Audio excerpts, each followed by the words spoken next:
Guys, Narasimha சுவாமி ஏன் சிவபெருமான் கூட போர் செஞ்சாருன்னு உங்களுக்கு தெரியுமா? உண்மையாகவே இந்த கதை சூப்பராக இருக்கும். நான் முழுசாக சொல்கிறேன், கவனமாக கேளுங்க. ஒரு நாள் நரசிம்ம சுவாமி ஹிரண்யாசுரனை கொன்னுட்டாரு. அவரை கொன்னதுக்கு அப்புறமும் கூட நரசிம்ம சுவாமிக்கு கோபம் தனியவே இல்லை. அவர் பயங்கர கோபத்தில் இருந்ததால அவர் கோபத்தை கட்டுப்படுத்துறதுக்காக நரசிம்மனோட தீவிர பக்தனான பிரகலாதன் அப்படிங்கிறவர் சுவாமி கோபத்தை கட்டுப்படுத்த முயற்சி பண்ணாரு. ஆனால் அது அவரால் முடியலை. இதுக்கப்புறம் நரசிம்ம சுவாமி ரொம்ப ஆக்ரோஷமாக பயங்கரமாக கத்த ஆரம்பிச்சிட்டாரு.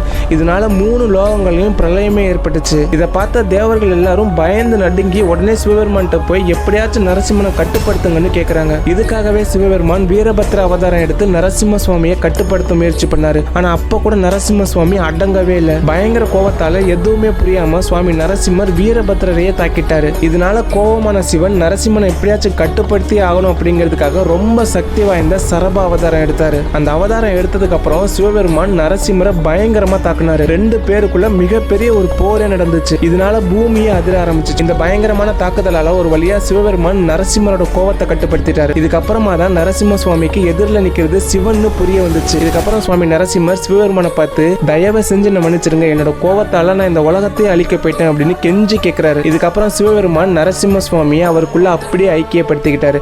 மறக்காம இந்த வீடியோ ஒரு லைக் பண்ணிட்டு ஓம் நமச்சிவாயன்னு கமெண்ட்ல சொல்லிட்டு போங்க.